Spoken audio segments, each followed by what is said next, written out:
یہ جو قربانی کا مسئلہ ہے اس کے بارے میں ایک زمانے میں تو بہت منکرین حدیث کی طرف سے اس کے خلاف بڑی جو ہے ایک مہم چلی تھی کہ ختم کیا جائے اس کو، یہ خام خواہ جو ہے خرچ ہوتا ہے بہت بڑا اور ضائع ہوتا ہے گوشت، اتنے بڑے پیمانے پر گوشت ہوتا ہے کھایا نہیں جاتا۔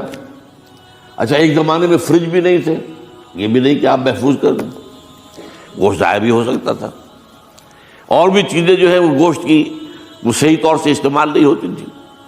تو اس کے اوپر بڑا پروپیگنڈا منکرین حدیث کا رہا کہ یہ جو ہے قربانی صرف حج کے موقع پر ہے۔ میں اس کی نفی کے لیے آج آپ کو بتا رہا ہوں کہ سورہ حج کے اندر جو 2 رکوع ہیں، ایک چوتھا ایک پانچواں، چوتھے رکوع میں بھی قربانی کا ذکر ہے، پانچویں میں بھی قربانی کا ذکر ہے۔ یہ ایک دم جو ہے ایک جگہ پر جو 2 طرح کی قربانیوں کا ذکر ہو رہا ہے، یہ کیوں ہو رہا ہے؟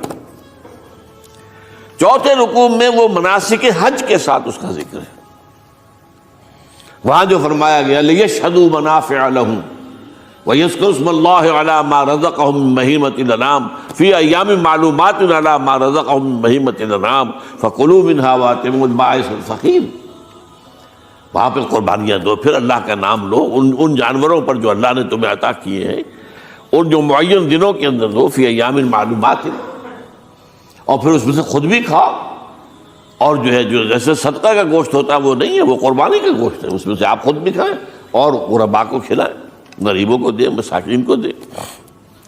تو ایک پورا حکم آ چکا چوتھے رکوع کے اندر۔ پانچواں رکوع پورا کا پورا جو ہے وہ عید الاضحیٰ پر ہے میرے نزدیک۔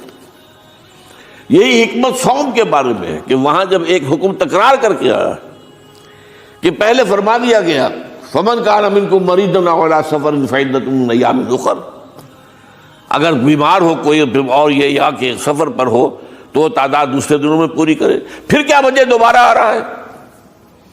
شہر رمضان الذی انزل فیہ القرآن ھدی للناس وبینات من الھدی والفرقان فمن شہد منکم الشہر فلیصمہ ومن کان مریضا او علی سفر فعدۃ من ایام اخر۔ کیوں؟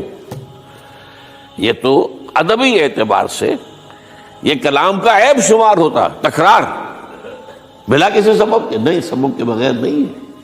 وہاں کیا تھا؟ وہاں ان 2 رعایتوں کے ساتھ تیسری بھی شامل تھی کہ اگر صحیح ہو اور مقیم ہو پھر بھی روزہ نہ رکھو تو ایک مسکین کو کھانا کھلا دو۔ یہ رعایت ختم ہوئی ہے رمضان کے روزے کے ساتھ، اب رکھنا پڑے گا روزہ، اور اگر بیمار ہو یا سفر پر ہو تو ٹھیک ہے دوسرے دنوں میں پورا کرو، پورا کرنا لازم ہے اس کو۔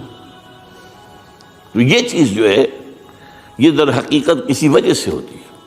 بالکل یہی بات ہے سورہ حج کے چوتھے رکوع کے اندر، وہ جو قربانی ہے حج کے ساتھ اس کا ذکر آ چکا۔ اب سنیے یہ جو آ رہا ہے، فرمایا وَلِكُلِّ أُمَّةٍ جَعَلْنَا مَنْسَكًا، ہر امت پر ہم نے ایک جو ہے قربانی کا معاملہ نازل وہ جو ہے فرض کیا ہے۔ میں نے چونکہ آج شروع میں کہا تھا کہ صوم اور حج میں کچھ مشابہتیں ہیں۔ دیکھیے صوم کا حکم بھی آیا تھا تو کس طور سے آیا تھا؟ یا ایھا الذین آمنوا کتب علیکم الصیام کما کتب علی الذین من قبلکم لعلکم تتقون، اہل ایمان تم پر روزہ رکھنا فرض کیا گیا جیسے کہ فرض کیا گیا تھا ان پر جو تم سے پہلے تھے۔ یہاں پر اسی حوالے سے بات ہو رہی ہے کہ اے مسلمانوں یہ قربانی صرف تم پر فرض نہیں کی جا رہی، یہ تو ہر امت پر، ہر نبی ہر رسول کی امت۔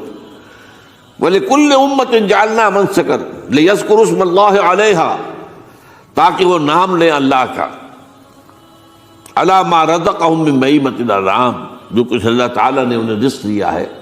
یہ چوپائے جو ہیں حیوانات قسم کے، ان پر اللہ کا نام لے کر چھری پھیری جائے، اللہ کے نام سے ان کو ذبح کیا جائے۔